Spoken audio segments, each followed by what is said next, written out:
historia posterior a la conquista española, cuando México, Simón, fue una colonia del Reino de España. O sea, éramos una colonia. ¿A qué me refiero con colonia? Que éramos un territorio que el Reino de España éramos un territorio propiedad del Reino de España, y por lo tanto las riquezas, principalmente minerales, agrícolas, pero principalmente riquezas minerales, eran extraídas de nuestros territorios para ser comercializadas en lo que se conocía como la metrópoli. Aquí hay que tener un concepto muy importante, por ahí se acaba de integrar otro compañero. Aquí tenemos un concepto que hay que tomar en cuenta, Simón, un concepto muy importante. El concepto de qué era la metrópoli en el tiempo colonial en México. La metrópoli se hacía referencia a la madre patria, es decir, a España, que era pues prácticamente la dueña de estos territorios conquistados. Por eso, cuando hablábamos del comercio en el periodo colonial, va a haber un comercio pujante entre la Nueva España, el virreinato de la Nueva España, y la metrópoli. ¿A qué le denominábamos la metrópoli en el periodo colonial? Pues al Reino de España. Es decir, la madre patria, el país que conquistó al imperio mexica y que sometió a todos estos pueblos mesoamericanos. Ahora bien, el proceso tras la conquista, recordemos que un aliado muy importante del Reino de España en la conquista de México fue la Iglesia Católica a través del proceso de la evangelización. Es decir, pues fue la señal de la cruz, porque la evangelización consistió prácticamente en someter a estos pueblos nuestros mesoamericanos, ya no mediante el uso de la fuerza, sino convirtiéndolos al cristianismo en sus creencias. Recordemos que de ahí vamos a tener una mezcla entre creencias prehispánicas que se van a fusionar con elementos del cristianismo católico, y ese sincretismo, ¿se acuerdan? Ese sincretismo dará pie a que la evangelización de los pueblos indígenas en el México colonial pues prácticamente se diera muy rápido, y para finales del siglo XVI, es decir, no habían pasado ni siquiera 70 años de que había transcurrido la conquista de México por Hernán Cortés, y ya prácticamente la mayoría, si no es que ya la totalidad de los pueblos indígenas habían sido evangelizados por los monjes franciscanos, agustinos, benedictinos, dominicos, pero principalmente franciscanos, todos ellos de la fe católica, y eso logró también, consiguió que el virreinato de la Nueva España pudiera tener a una población prácticamente sometida y que era explotada con fines, o sea, no estoy refiriéndome que los indígenas hayan sido esclavos en la totalidad del periodo de la colonia, no fue así. Únicamente durante las primeras décadas posterior a la conquista existió una institución en las primeras décadas del virreinato de la Nueva España, y aquí tome nota también, esto es importante, es un concepto importante. Existió una institución colonial que no duró más de 50 años, es decir, para finales del siglo XVI ya se había extinguido por decreto real, por decreto del rey de España, llamada la encomienda. Esta institución conocida como la encomienda se caracterizó ahí sí por ser un régimen casi de esclavitud impuesta sobre aquellos pueblos indígenas que eran utilizados como mano de obra esclava en las explotaciones de las haciendas agrícolas y mineras. Estas haciendas y estos latifundios y estas explotaciones mineras les fueron concedidas en su mayor parte por el rey de España a aquellos conquistadores que llegaron originalmente a México junto con Hernán Cortés. Inclusive Hernán Cortés tuvo una encomienda, también recibió el título de Marqués del Valle de Oaxaca. Por ahí tuvo también Hernán Cortés, si no me equivoco, unas encomiendas. Pero en sí era un título que el rey de España le otorgó a los conquistadores, un título de propiedad que el rey de España le otorgó a los conquistadores para que estos pudieran explotar a su gusto las tierras y todos los recursos minerales o agrícolas que en ellos pudieran generar más riqueza para su propio provecho. Esta institución se va a prestar a muchos abusos, va a prestarse a mucha corrupción dentro de las primeras décadas del virreinato de la Nueva España, y de ahí su posterior desaparición. Por eso es que la encomienda, como una de las primeras instituciones administrativas de la Nueva España, fracasará. Porque también esto empezaba a generar una disputa, un pleito, un litigio entre ya dos grupos en el poder, en el virreinato, que por una parte eran los conquistadores o descendientes, los conquistadores originales, o aquellos administradores que venían desde España con el virrey, aquellos burócratas, llamémosle así, aquellos burócratas que venían, adelante Andy, aquellos burócratas que venían con el virrey, pero que eran españoles que habían nacido en Iberia, en la península ibérica. Entonces ya empezaba a ver, ya se perfilaba desde finales del siglo XVI un litigio, un pleito por acaparar recursos, por de alguna manera extraer la mayor riqueza posible para beneficio de unos cuantos, pero ¿entre quiénes? Entre aquellos peninsulares, así se les llamaban, los peninsulares, aquellos ciudadanos de España que o eran todavía algunos quedaban a finales del siglo XVI, había todavía algunos conquistadores directos que participaron en el proceso de la conquista, pero también ya en su mayor parte fueron reemplazados por españoles peninsulares que venían a encargarse de la administración del virreinato. No solo el virrey traía a sus burócratas, sus achichincles, pero eran peninsulares, habían nacido ¿en dónde? En España. Pero por otra parte, los descendientes de los primeros conquistadores españoles, sus hijos y sus nietos, ya también tenían un cierto poder económico y político aquí dentro del virreinato. Se les va a llamar criollos, porque eran hijos de españoles, pero nacidos aquí en el virreinato de la Nueva España. Entonces ya vamos a tener por ahí el litigio, el pleito, por ver quién se robaba más del pastel, por llamarlo así, entre aquellos que venían directamente a administrar la Nueva España desde la madre patria, desde la metrópoli, es decir, desde el Reino de España, los peninsulares, pero por otra parte, ya teníamos aquí en el mismo virreinato un grupo político y económico que también tenía, que en su momento tuvo encomiendas, después también tenía cédulas reales, es decir, permisos para explotar haciendas agrícolas, para explotar minas. Inclusive el rey de España le otorgaba al virrey la posibilidad de extender estas cédulas reales para poder explotar yacimientos mineros, y a aquellos peninsulares o criollos que los encontraran tenían la posibilidad de volverse ricos.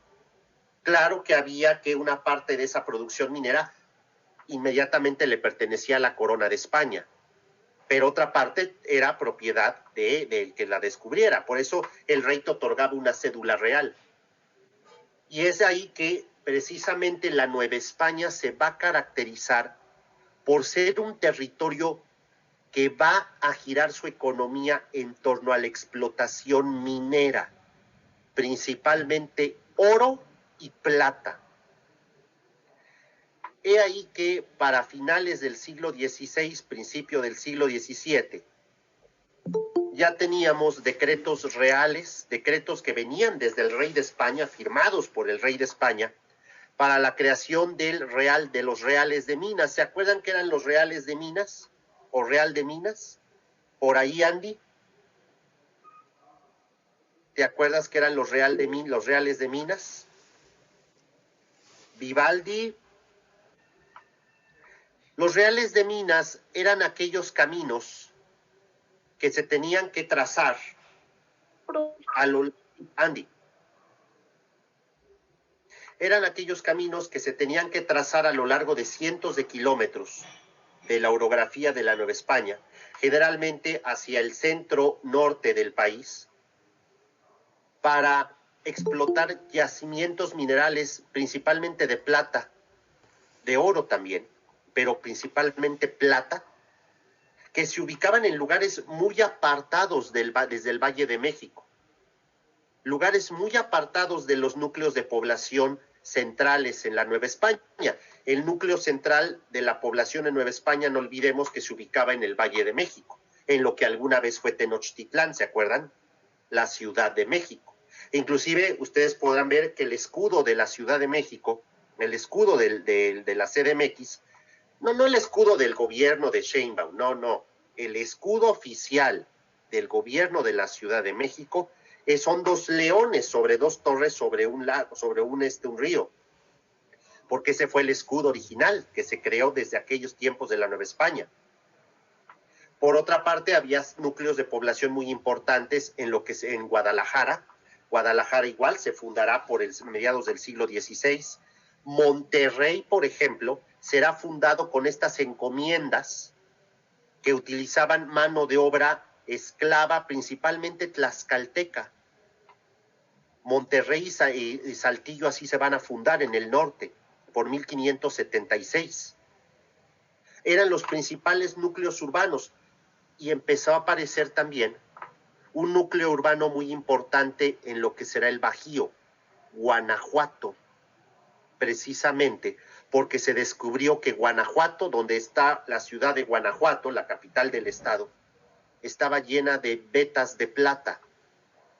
Por eso es que se crearán reales de minas para crear caminos que permitieran llegar a estas explotaciones mineras que estaban muy lejos de pues llamémosle, de la capital de la Nueva España. Guanajuato era la ciudad, el Real de Minas que iba a Guanajuato. Guanajuato era una población minera, pero estaba muy cerca relativamente de la capital mexicana, de la capital de la Nueva España. Pero, ¿qué me dicen de Zacatecas? Zacatecas está casi ya en el norte. Se fundan lugares como Zacatecas, San Luis Potosí.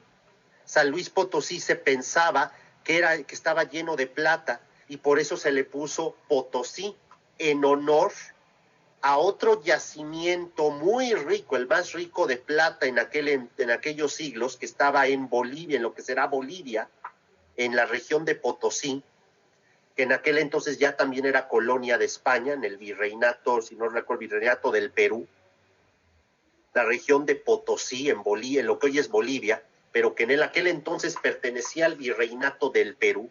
La región de Potosí era la región más rica de plata del mundo en aquel siglo XVII. Por eso es que cuando se crea el Real de Minas para llegar a fundar San Luis Potosí, se pensaba erróneamente que San Luis Potosí estaba lleno de plata porque se encontraron algunos yacimientos o vetas de plata. Realmente, los grandes ricos yacimientos plateros de México fueron Guanajuato, Zacatecas y Tasco. Inclusive el rey de España da una cédula real para crear la población de Tasco de Alarcón por 1600.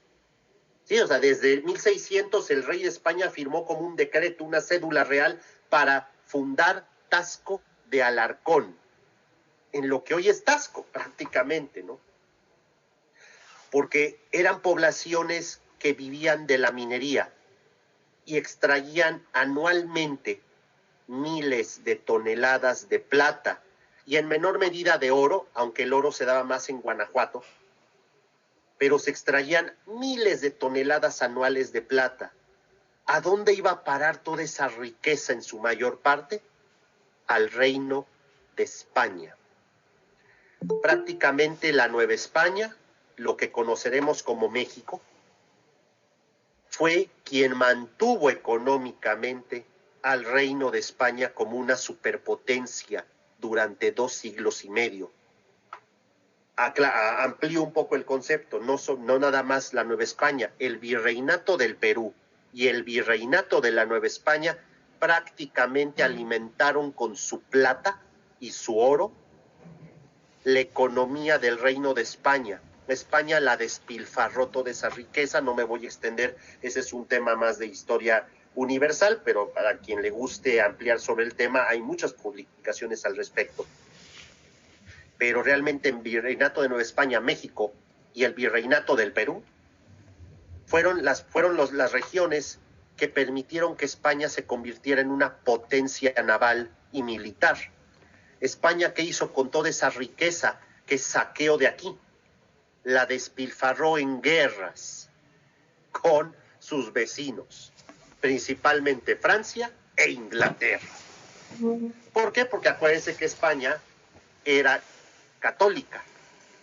En Francia ya había una guerra civil entre protestantes y católicos, y por otra parte, en Inglaterra eran anglicanos protestantes.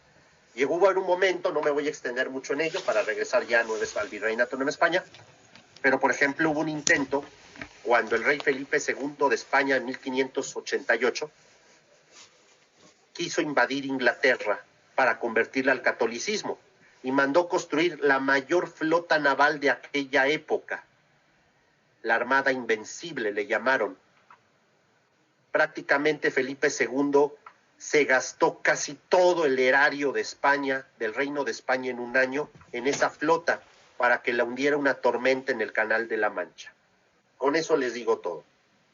España realmente vivió de toda la riqueza que saqueó de Nueva España, es decir, de México, y del virreinato del Perú en la etapa colonial. De eso vivió España. Por eso España, para el siglo XIX, ya era un recuerdo lejano de lo que había sido alguna vez una superpotencia naval en el siglo XVI. España del siglo XIX ya era un país muy pobre en Europa. Así dan los giros en la historia, chicos. Así dan estos giros como en las vidas de uno. La vida nos puede dar muchas vueltas. Podemos estar acá y de repente, ¡pum!, crash. A eso le pasó al Reino de España. Toda la riqueza que saqueó de México, recordemos, aquí dato importante, las cédulas reales. Tasco de Alarcón, ahorita recordan, bueno, Tasco, un pequeño pueblito ahí en Guerrero, o sea, donde hay una iglesia muy bonita, la iglesia de Santa Prisca, ¿no?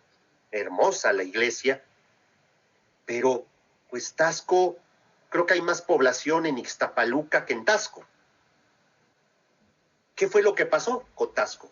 ¿Por qué no se convirtió en otra ciudad de México? Recordemos el proceso de la colonia. Era nada más crear un real de ¿qué? Crear un real de minas, crear una población local para que pudiera administrar la extracción de los minerales, y estos minerales tenían como destino el Reino de España. Estos minerales tenían como destino el Reino de España. Ahora bien, entramos también en otra faceta de la colonia. No nada más la economía de la Nueva España giraba en torno a la explotación minera. Obviamente el virreinato de la Nueva España, por tanta producción mineral, era un territorio muy rico en términos de producción, en términos de gasto. Hoy los economistas lo llamarían en términos de Producto Interno Bruto. Por eso yo les comentaba desde la clase anterior que la Nueva España era como si hubiera sido una potencia, como si hubiera sido un país aparte, pero potencia, con un territorio inmenso, desde el suroeste de Estados Unidos hasta Centroamérica, Cuba y Florida dependían del virreinato de la Nueva España, y desde al otro lado del Océano Pacífico, las islas Filipinas dependían también administrativamente del virreinato de la Nueva España. Por ende, chicos, por ende, la Nueva España también importaba, y aquí un concepto, ¿qué es importar? Evelyn, te escuchamos por ahí, Evelyn. Evelyn o Carolina, ¿qué es importar?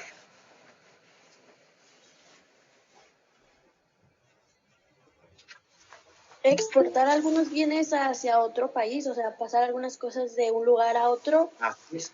En el caso de importar, Evelyn, es que yo como país estoy trayendo de fuera productos. ¿Dejas entrar el producto, Carolina, ¿no? ¿escuchamos? ¿Dejas entrar el producto a tu país? Así es, Carolina. El virreinato de la Nueva España en la colonia, Carolina, era tan rica la Nueva España que importaba sedas, importaba porcelana. La porcelana era de aquellos artículos de lujo en el siglo XVII, como si hoy, no sé, me voy a dar un ejemplo burdo, es como si hoy un iPhone de 40,000 pesos o cosas así. Ese tipo de productos en la Nueva España en el siglo XVII, como la porcelana china, eran artículos de lujo. La seda procedente de China, las telas de seda, eran artículos de lujo. Y es la Nueva España, es decir, México, importaba anualmente toneladas de seda procedentes de China. Importaba también cantidades enormes de porcelana. La porcelana y la seda eran artículos de lujo. Vean lo rica que era la Nueva España. Claro, hablo de la sociedad novohispana, lo que entenderíamos como la élite, la burocracia, los hacendados, los terratenientes, no los pueblos indígenas, que ellos seguían trabajando sol a sol, no como esclavos, pero sí con una especie como de régimen semifeudal. Pero esto no quita que la Nueva España tenía tal riqueza que importaba anualmente de dónde, de China, todos estos productos. Inclusive se tuvo que crear una ruta comercial, y esto también es un dato muy importante, chicos. Tomen nota del periodo colonial. Se crea la NAO de China. Lo voy a escribir aquí en el chat. Chicos, hago stop. ¿Todos me están siguiendo o hay dudas? No, profe, todos, pero... Ok, ¿sí se está entendiendo, chicos? Andy, dudas, Brenda. Sí, no, está bien todo, profesor. Ok, entonces, lo voy a escribir aquí en el chat. La NAO de China, o también conocido como el Galeón de Manila.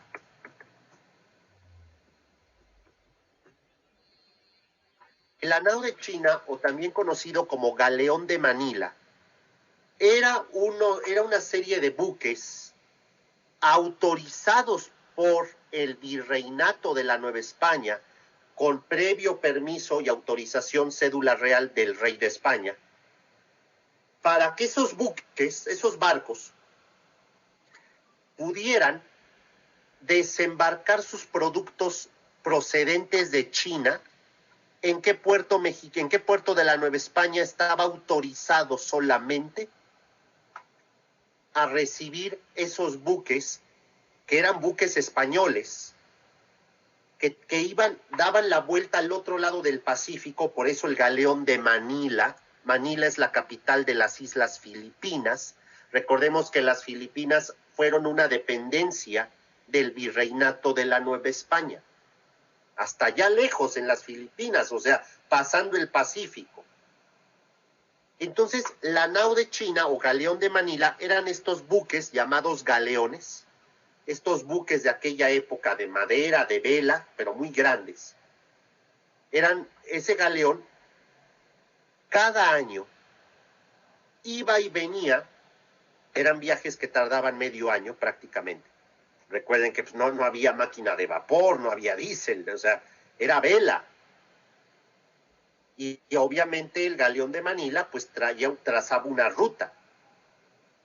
una ruta naviera, y esa ruta zarpaba de un puerto, el único puerto que teníamos en el Pacífico, fundado precisamente durante el virreinato de la Nueva España, para poder comerciar con China vía las Islas Filipinas. Ese barco, ¿en qué puerto de la Nueva España zarpaba con rumbo a China, haciendo escala en Manila, Filipinas? Por eso se le llamó Galeón de Manila o Nao de China. ¿En qué puerto? ¿Alguien tiene idea? Excelente, Rosario, en Acapulco, así es, en el puerto de Acapulco. El puerto de Acapulco era el único puerto que teníamos en el Pacífico, y por algo se creó en el Virreinato de la Nueva España para comerciar. Era el único puerto que estaba autorizado para recibir importaciones procedentes de China, importaciones que eran seda, seda, porcelana, especias. ¿Qué son las especias? ¿Alguna idea? ¿Qué entendemos por especias? Son como hierbas. Así es, Andy. Pero este tipo de especias, como la pimienta, el orégano, la hoja de clavo, me recuerdo también por ahí la canela, la vainilla, eran productos también muy caros. Las especias valían lo mismo que el oro. Y sin embargo, el Virreinato de la Nueva España importaba también toneladas anuales de especias procedentes no de China. Bueno, las especias las recogían en China, pero los chinos las importaban a su vez desde la India, ¿no? Desde Arabia o desde el este de África. O sea que el Virreinato de la Nueva España prácticamente tenía una conexión marítima, una conexión naviera con Asia. Y estaba autorizado el Virreinato de la Nueva España a comerciar con China a través únicamente de la nao de China o el galeón de Manila. Ya después, cuando la Nueva España se fue apagando, por decirlo de alguna manera, el puerto de Acapulco fue pasando también a la historia, porque disminuyó su importancia estratégica en términos de comercio marítimo. Y no olvidemos que Acapulco está aislado del resto de la Nueva España. Bueno, del resto, pues sí, todavía está aislado geográficamente. Está la Sierra Madre de Guerrero en medio. Cuando llegaba el galeón de Manila, todos esos productos iban a lomo de burro por aquellos senderos que cruzaban la sierra, protegidos por, obviamente, por mercenarios. Todavía no había un ejército en Nueva España.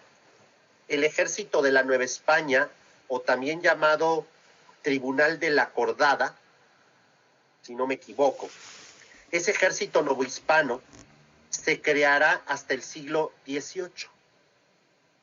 Sin embargo, esto no quiere decir que no hubiera orden público, que no hubiera instituciones que pusieran orden, pero en realidad eran tropas a sueldo contratadas desde Europa por el virrey. Algo similar a los guardias suizos del Vaticano. Ya será a partir de mediados del siglo XVIII cuando se cree un ejército en Nueva España. Por otra parte, ¿qué pasaba del lado del Golfo de México?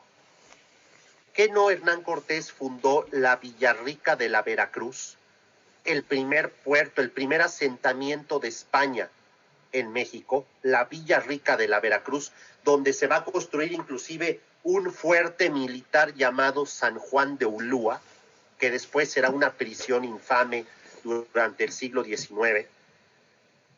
¿Qué pasó con Veracruz, por ejemplo? Veracruz era la contraparte de Acapulco, pero en el Golfo de México. El puerto de Veracruz, que tenía una conexión más rápida con el Valle de México, de ahí salía toda la plata, todos los minerales que saqueaba España de la Nueva España, de México, toda la riqueza mineral que México exportaba, así es, Axel, pero ojo, Axel, México, es decir, el virreinato de la Nueva España, solo estaba autorizado a comerciar con la metrópoli. Es decir, el virreinato de la Nueva España solo estaba autorizado a exportar sus mercancías, pero principalmente sus productos minerales, solo estaba autorizado para exportarlos ¿a dónde? ¿Quién era la metrópoli, Andy?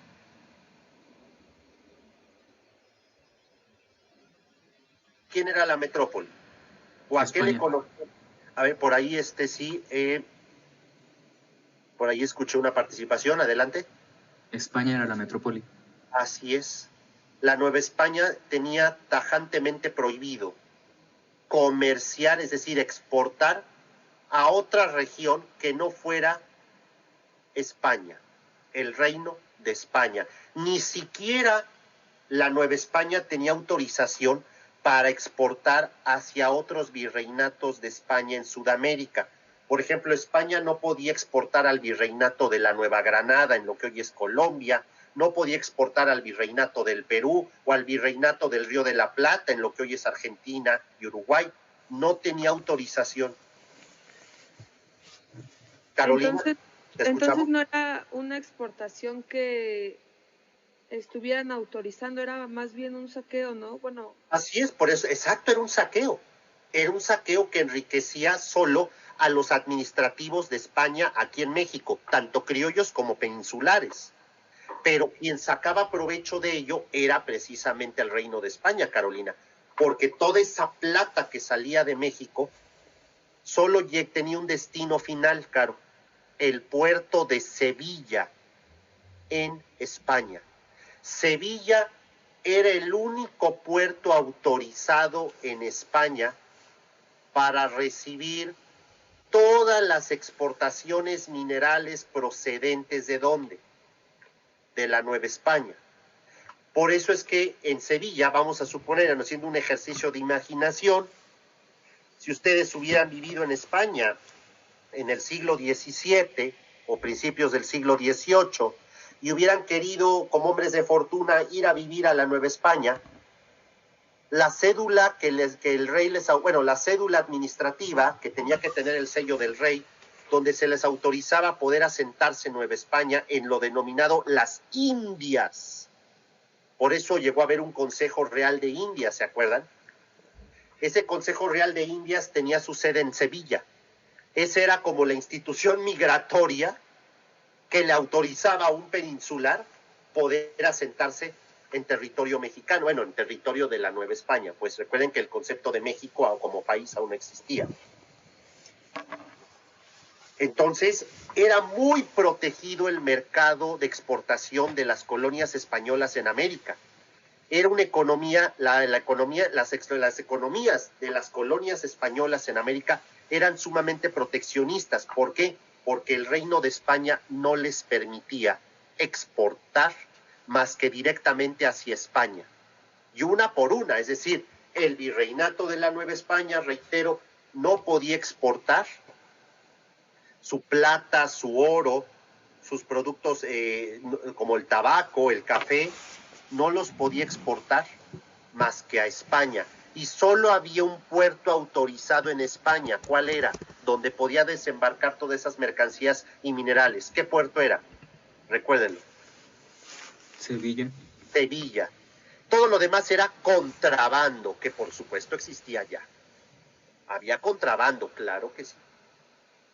También había corrupción en las autoridades españolas y en las autoridades novohispanas, por supuesto. Yo no dudo que en la ruta, en la flota de Sevilla, así se le llamaba, la flota de Sevilla, que zarpaba del puerto de Veracruz con todos los cargamentos de minerales, de tabaco, café. Obviamente había corrupción, también, por supuesto. Pero ocurría también algo importante. ¿Se acuerdan que les decía que España estaba en guerra eterna con Inglaterra con Países Bajos, lo que llamaríamos Holanda, aunque Holanda no era el término correcto, es Países Bajos. Estaba en guerra eterna con Países Bajos y con Inglaterra, porque recuerden que España era católica. Los Países Bajos, ese pequeño país, esa pequeña región de Europa pegada al Mar del Norte, también fue protestante y se separó de España. España lo intentó someter a la fuerza, pero los holandeses no se dejaron y le hicieron una guerra a España. Holanda fue una potencia naval. Holanda fue uno de los precursores de las primeras empresas transnacionales capitalistas, señores, como las compañías de las Indias Orientales holandesas.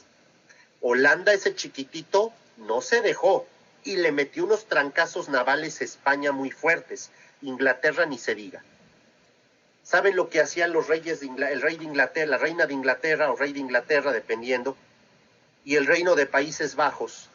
Pagaban a mercenarios a sueldo, les daban de buques, les decía, contrata a tu gente, criminales, no sé qué, tú contrátalos, yo te doy el barco, te doy armas, y ve a atacar los puertos españoles en las Indias.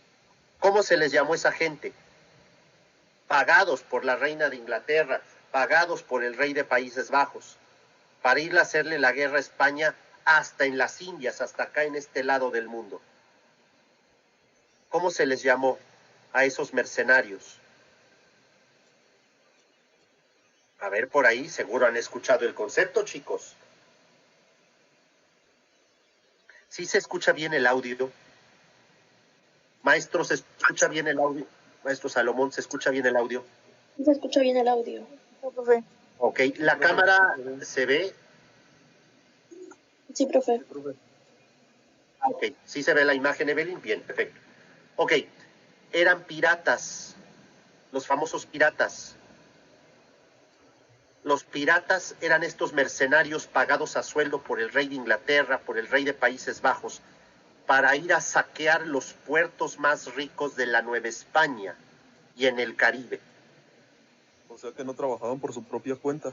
No, claro que no, Mario. Eran mercenarios pagados por el rey de Inglaterra y rey o reina, dependiendo qué rey o reina estuviera en su momento, pero eran pagados por la corona inglesa y por la corona holandesa, Mario, para ir a atacar directamente los puertos españoles en América. De las primeras víctimas de los piratas fueron el puerto de Veracruz, el puerto de Campeche y obviamente el puerto de La Habana. Así es, el puerto de La Habana en Cuba. La Habana, también recuerden que Cuba era una dependencia del virreinato de la Nueva España. El Habana, Campeche, Veracruz, eran los primeros puertos que saqueaban los piratas. Por eso es que la flota que salía de Veracruz con rumbo a Sevilla tenía que ir protegida por varios galeones para prevenir un ataque de los piratas holandeses e ingleses. Era una forma de continuar la guerra en contra de España, porque España prácticamente se la vivió casi 2 siglos en guerra contra Inglaterra y contra el Reino de Países Bajos.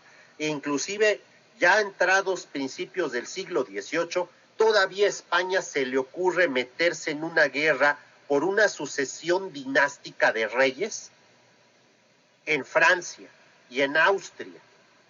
Y a su vez esto va a hacer que las potencias vecinas, Francia e Inglaterra, quieran imponer a su vez a su propia dinastía de reyes en España. Por eso es que ustedes, esto más que nada es como breviario, ¿no? Esto último no lo anoten, pero por eso es que en Europa en el siglo XVIII tuvimos guerra de sucesión austriaca, guerra de sucesión española, guerra de sucesión de los Habsburgo. España se la vivió casi 2 siglos y medio en guerras. ¿De dónde creen que España pudo mantenerse para financiar todas esas guerras, que al final casi perdió todas? ¿De dónde salió el dinero? De todo el oro y la, claro, de todo el oro y la plata que saqueó de México y de Perú. Por eso es que España, yo siempre he hecho esta analogía, España se sacó como el melate, se sacó la lotería, porque eso al descubrir América, España le permitió mantenerse como superpotencia, pero se malgastó toda su lana. Al final, para el siglo XIX, España estaba en la bancarrota. Por eso es que España, ya en el siglo XX, no fue ninguna potencia como Gran Bretaña, ni como Alemania. España pasará a la historia como lo que fue una superpotencia efímera, que solo nosotros recordamos, porque fue nuestra madre patria, fue nuestra colonia, nuestra metrópoli. Bueno, ya para ir concluyendo, entonces, chicos, no olvidemos también, vimos el aspecto económico de la Nueva España, no olvidemos también el papel que tuvo la Iglesia Católica como otra institución, la institución más importante además del virrey, para efectos de imponer leyes y de administrar bienes dentro de la Nueva España. Por ahí me preguntaron la clase pasada, maestro, ¿qué pasaba con la Santa Inquisición? Se le llamaba oficialmente Tribunal del Santo Oficio. El Tribunal del Santo Oficio era la Santa Inquisición. Era como el Ministerio Público, para que me entiendan, de la Iglesia Católica. No solo en la Nueva España, en todas sus colonias. El Santo Oficio se había fundado desde el siglo XIV, si no mal recuerdo, allá en España. Pero era el brazo legal, el brazo jurídico de la Iglesia Católica. Y vaya que tenía un peso político muy fuerte, tanto con el rey en España como con los virreyes aquí en las colonias como en México, como en Nueva España. Por lo tanto, también la Iglesia Católica va a empezar a tener un papel muy relevante en la vida económica de la Nueva España, porque se encargará de administrar bienes, se encargará de administrar tierras, haciendas. Y esta iglesia, a su vez, hagan de cuenta como una especie de outsourcing, como una especie de terciarizar la mano de obra, más bien le rentará las tierras a otros hacendados para que les trabajen esa riqueza de tierras. Los pocos bancos que había en Nueva España o instituciones de préstamo eran parte de la Iglesia Católica. ¿De dónde creen que viene el Nacional Monte de Piedad? Allí en el Zócalo. ¿Cuándo creen que se funda el Nacional Monte de Piedad? Viene desde tiempos de la colonia. Y en algún momento fue parte de la Iglesia Católica, el Nacional Monte de Piedad. Todavía tiene nexos con la Iglesia Católica, con el Arzobispado de México. El Nacional Monte de Piedad, esta casa de empeño gigantesca que está allí en el Zócalo. Son instituciones, chicos, que fueron los primeros bancos en la Nueva España. Y en la educación también. No olvidemos que en la Nueva España se fundan también, recuerden que era una región, la Nueva España, chicos, ya para ir cerrando mi clase por hoy, en la Nueva España era una región, en la colonia éramos una región muy rica, éramos como un país con un PIB, con un Producto Interno Bruto elevadísimo. Aquí se fundó la primera universidad de América, la Real Universidad Pontificia de México. La Real Universidad Pontificia de México. Fue la primera universidad del continente y se funda aquí en la Ciudad de México a los 30 años de la conquista. El Colegio de San Ildefonso, la Academia de San Carlos, instituciones educativas donde se enseñaba medicina, se enseñaban bellas artes. Fueron instituciones creadas durante la colonia, reitero, la Real Universidad Pontificia de México, que será el antecedente de la Universidad Nacional de México y que posteriormente conoceremos como la UNAM, para la cual están haciendo su examen. Entonces, chicos, ojo, las raíces de la UNAM se fundan en la colonia, con la Real Universidad Pontificia de México. la Academia de San Carlos, el Colegio de San Ildefonso, la Escuela de Medicina, ahí en el centro también. Ahora son museos. Digo, ahorita están cerrados, ¿no? Pero, pues eran instituciones fundadas en la colonia, chicos. ¿Por qué? Porque éramos una colonia muy, pero muy rica.